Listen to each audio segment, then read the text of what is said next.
Afternoon guys, hope everybody's well. It's Sunday afternoon.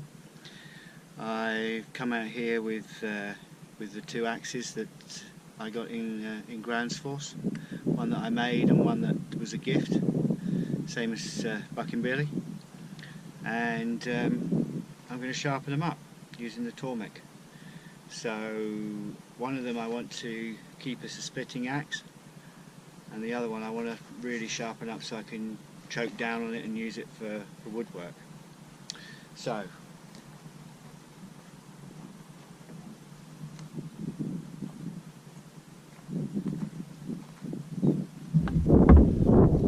these are the two axes. This is the one that I made, which is not fanned out, you know, in depth, anything like as much as the normal one. I was, in making mine, in my inexperience, I didn't want to ruin things, because I managed to make it fairly straight and you know, get what I felt was a reasonable kind of axe. So I didn't want to ruin everything by, you know, keep bashing this out to fan it out more and twist it or whatever. Actually, later on in the process, when we sort of came back to them on the second day, I realised that you could quite easily manipulate them back, and if you had got them twisted or whatever, you could sort that out. But you know, at the time when I was making it, I was a bit concerned, so I thought, well, you know, I don't want to ruin this, and I did it as best I can. I mean, it's quite sharp, but it's not really sharp, so we're going to sharpen that up. This one I'm going to keep as my splitting axe because it's a bit thicker. The profile that I made, as you can see, is like you know, it comes to a point, but it's quite a relaxed angle, in as much as it's not, you know, the bevel doesn't continue all the way back, so it will split well, but for shaving I think it's going to be not as good. That's the one that Frederick, who was the blacksmith that taught us, get an axe from him, which Bucking's already shown to you, and as you can see, the angle on that is a much more shallower angle, giving more chance to get a sharper edge. I mean, in knives, if you're using a knife for chopping, you would have a 40-degree included angle, so 20 degrees and 20 degrees being 40 degrees, and if you were using it for slicing finely, you would have a 30-degree included angle, which is 15 and 15, so a much shallower angle, much sharper profile. So I'm going to do this one at that sort of profile, around 30, to give myself something I can choke down on and use to shave away on woodwork. And then this one I'm going to keep pretty much this steeper angle, put them two up together. You can see there that one is, I mean, they're uneven, but one is more shallow than the other. That's the idea. I'll show you the Tormek now, which I think you guys have seen before, and the Tormek is a wet sharpening system.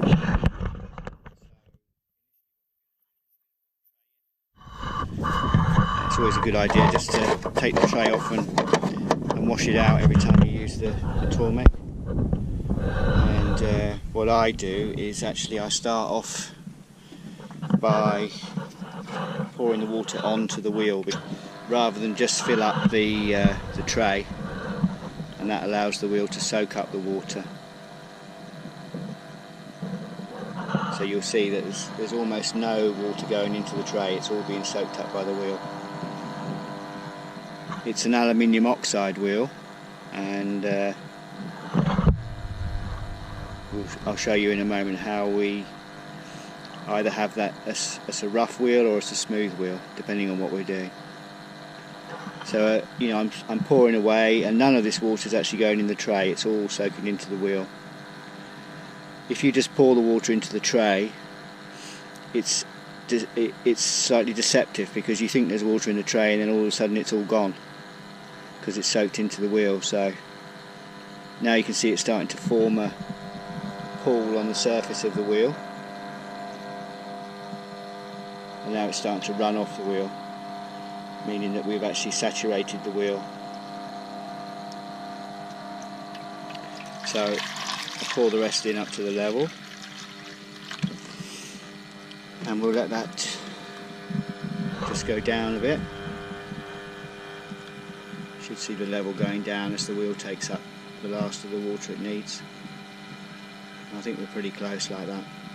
So you get a true picture, rather than pouring the water in and then it all disappearing. You get a much truer picture when you're setting up. Now for axes on the Tormek, we've got this very simple jig. So basically you put the pole of the axe into that section where the rubber is, the profile of it, and you have that above the wheel, and then you bring that down onto the wheel itself, depending on the angle you want, and you set the angle by raising or lowering the bar on this system. So it's a simple system, but it does work very well. I've done a few axes on it. So I'm going to set that up now. If any of you have watched any videos I've done before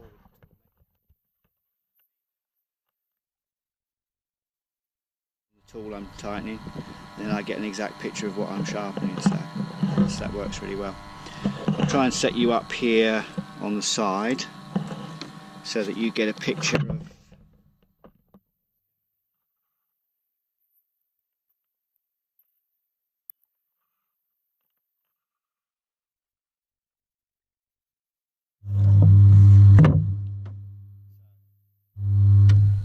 we've soaked up our water.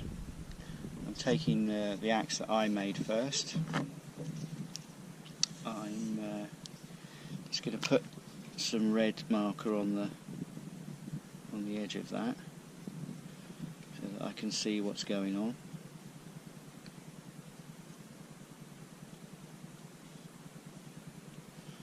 So got some colour on there now. So that helps me. As you can see, you put the pole of the axe into the rear, and then you bring it down. So we're much too acute an angle there, so I'm going to bring that down. I've got it loose, and I can just bring it down on the thumb screw, and hopefully you can see that. When you're using it, because the wheel rotates this way, it's going to force itself up into the actual holder, so we haven't got to worry about holding it in there. It's forced up into there itself. I think you can see there that, you know, our angle still isn't right. We're still too acute there, so we're going to drop that down a bit more. So it will be easier because the handle won't be pointing towards the camera. Let's just drop that down a touch more until we get to where we want to be. Now I want to take a little bit off this, so I'm going to go just a tad flatter than it is now.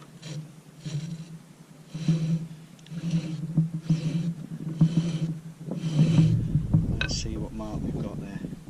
Yeah, now you can see where that's making contact on the red. It's back from the front edge, so that's actually going to take away some metal behind and give us a sharper angle on here, which I'd like to do because I think I've got a sharper angle on this side, so I would like to even them up and get them as sharp as possible.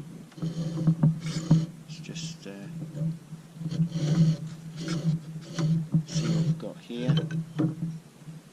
Yeah, now that is on the edge, so that demonstrates, that's why I like this method with the red marker, that demonstrates the difference between the two sides. So this side we're actually working on the edge, and this side we're a little way back, so we've got more to take off on this side than the other side. And the next thing we do, we've got in stone with a rough side and a smooth side.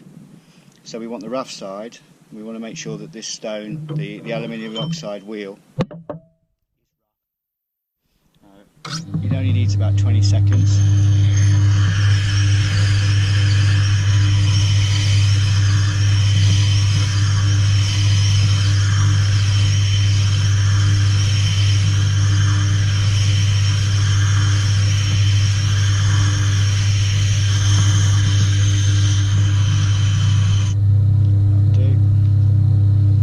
And what that does is that knocks back what's the medium that's carrying the aluminium oxide. It knocks that back and it exposes the grains of the aluminium oxide. So the surface of the wheel now is much more coarse than if it's knocked back by the smooth side. The smooth side of the stone knocks the aluminium oxide down, and the rough side of the stone brings the aluminium oxide up. So now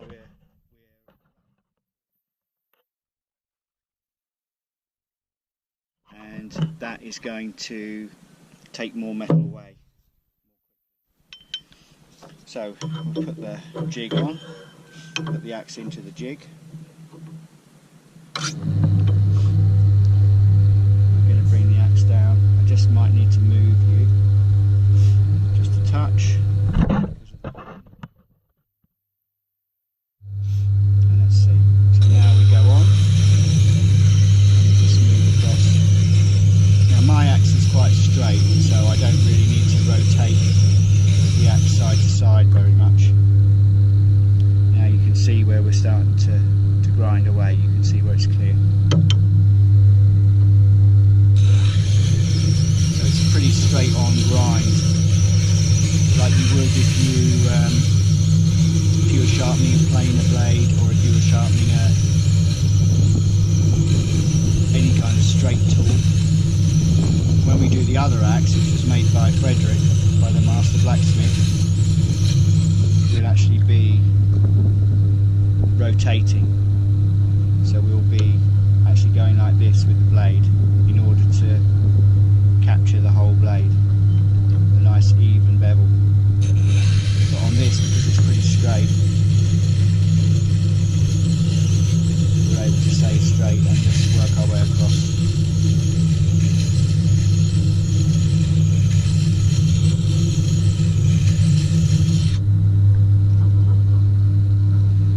See, we're starting to get nice and clean.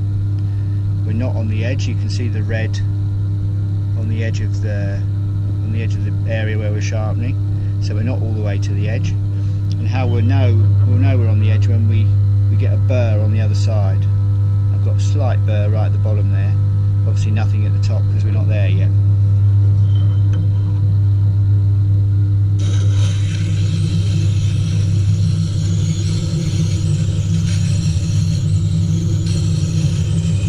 It's pretty quick when the wheel is prepared with the conditioning stone. It's really taking away quite a lot of metal. Now we're getting towards the edge now. You can just see at the very top we've still got some red right by the edge. So we just need to keep going. What this ensures is that we've got a completely even edge all the way down the axe. We haven't got any thick parts or thin parts, and our bevel edge is running all the way to the edge in an even manner.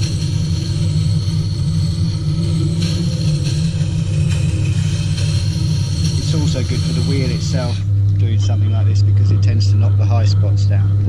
Okay, so now we've got a clean edge all the way to the end of the axe, and I can just feel a burr on the other side. Almost nothing at the top, but I've got a burr all the way down. So I'm just going to give it a little bit more, just to get a bit more of a burr on that top corner, which is where we were short.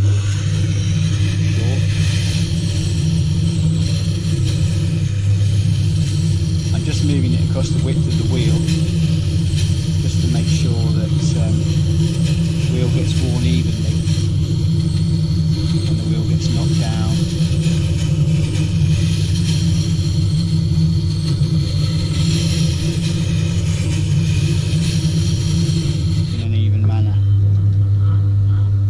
we're pretty much there all the way across, and I can just feel a burr all the way.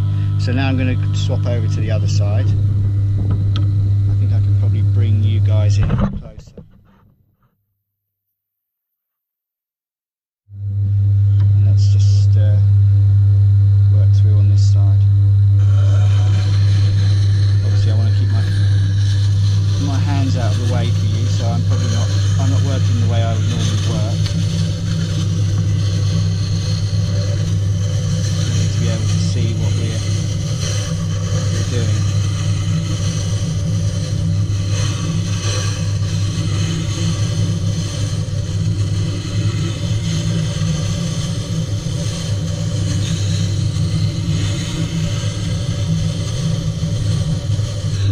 So let's see what's happening. Okay, so now you can really see how uneven the original grind I put on it at Gränsfors was. As I said to Buck and Billy when we were there, I'm familiar with that belt sander. It was a great belt sander. It was really working really well, and great tool, but I was unfamiliar with it, so you're not sure how you're going to come out. With this, you're exactly right. So we're really getting an edge here now. And now the burr here has gone over to the other side of the tool. On the side I've already sharpened, I've got the burr on this side now. So I know that I'm getting sharp. So we're going to keep going on this side.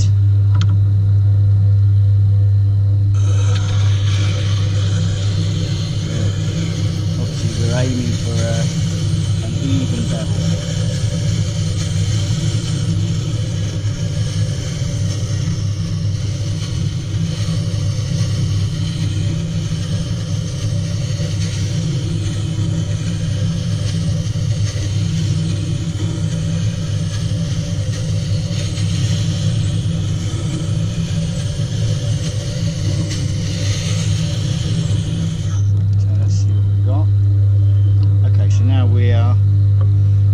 See, we're almost at the top. We've worn away pretty much up to the top edge, so we don't just have a burr there now, just on that top. The rest of the way down we have a burr on the other side, so it's taking the metal over. It's gone all the way to the edge. So let's just take a bit more off.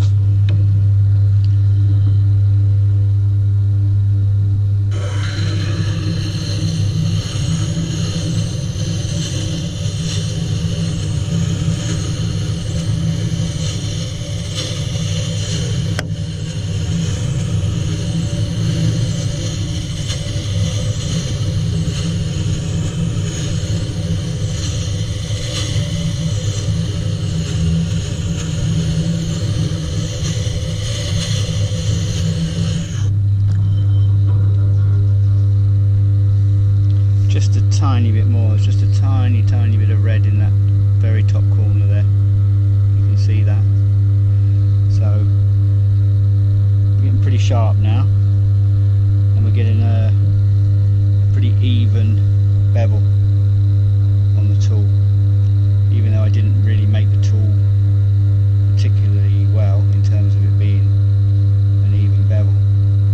We're getting a pretty good edge on it. We've got a bevel all the way to the top edge, as you can see. It's all the way through. Of course it's not completely even, but I don't want to grind steel away for the sake of grinding steel away. We've got a good angle on both sides. So what I'm going to do now is I'm just going to come through, just step you back. I'm just going to come through and just work both sides.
heat put into the metal whatsoever, and it's very, very controllable. So we end up with a very good finish. What I'll show you here, I won't grind hard, tool onto the wheel, is you're aiming for an even amount of water to be thrown up the front edge of the tool. So if you can see there, I've got an even amount of water. If I come off the wheel a touch, you can see I lose that even amount. So all the time I've got a nice even amount, I know that it's absolutely flat onto the wheel. And that's what you're aiming for. You're grinding correctly.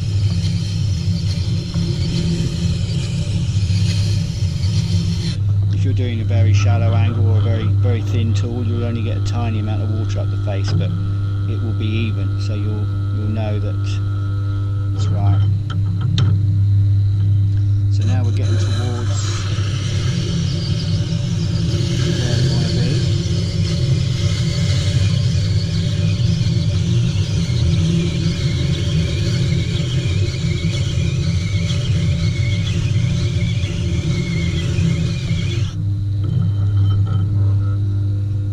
And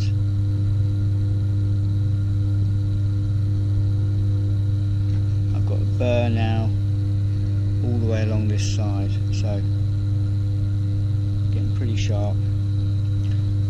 Couple more runs on this side, I think, just to even ourselves up.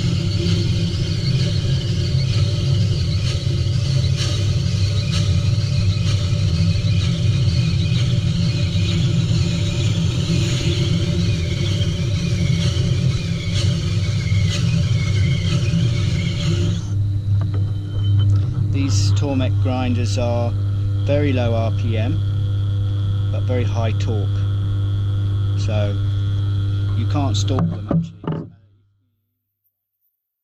The more you load it, the more torque it has. Now I'm going to knock the stone down. I'm going to smooth the stone out, because now we're going to polish that edge off to give us a really fine finish. Take those scratches out that are in the tool. So again, about 20 seconds, just knock the aluminium oxide down. That's enough. Now you can feel it. You put your finger on it, you can feel it. Another nice thing about this system, you're not going to burn yourself, catch yourself. It's all controllable. Of course, you don't want your finger going under there, but you can use your brain. You're not going to do that, but it's safe. It's a safe system. You haven't got sparks flying everywhere. You haven't got hot metal. So now we're going to go on to here, just the same as before, and we're going to polish up this edge. Now you start to see on the stone, you'll start to see some black marks, which is actually the metal coming off. So instead of it just being carried away, it tends to sit a little bit more on the surface of the stone. And that's because the stone's been knocked back. It hasn't got, it's like driving on a completely smooth bit of tarmac and asphalt, and a rough piece that's done for winter driving. And the winter driving tarmac, the water sits down in amongst the asphalt, whereas with smooth asphalt, the water sits on top. It's exactly the same with this. The filings that are coming off have got nowhere to go on the smooth wheel, so they're sitting on the top more. That's why it's important to do your metal movement, your grinding away on the coarse, and then do your polishing on the fine. Otherwise you're just wasting your time, you're just filling up the stone with metal. So now I've got a nice fine finish. I've got a tiny burr on the edge. So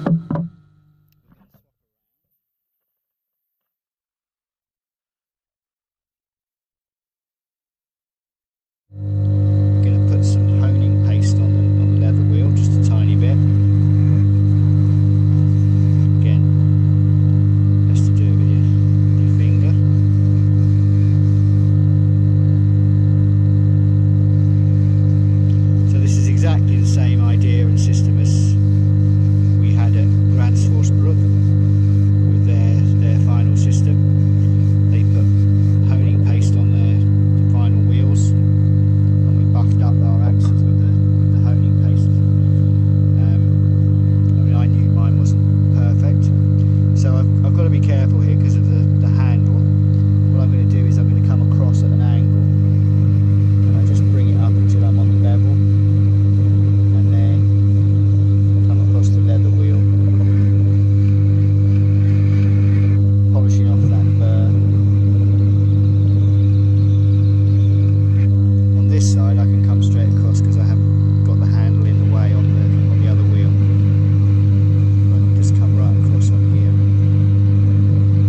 You can see that now I've got a, let's turn that off.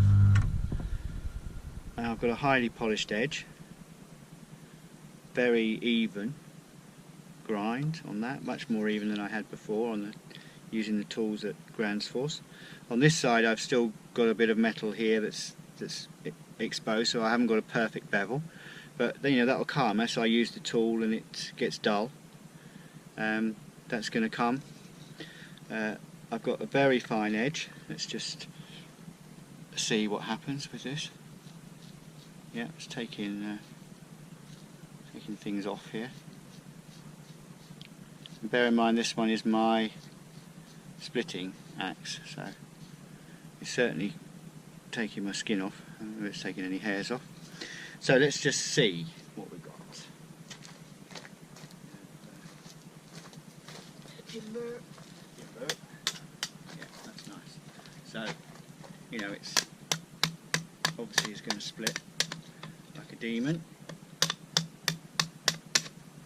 So any timber we want to split, want to split something good. We've got this old stuff. See me? Can you see me?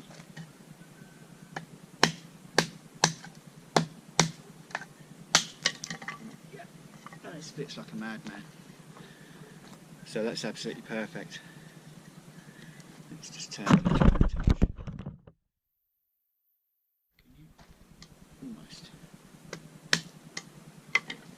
You don't even have to do any, you know, put any pressure on it. It's just an immediate split. So that wider profile, where that widens out, and I've got a sharp edge, but it widens out really quickly. Just splits straight away. So that's good. That's what I wanted for this one.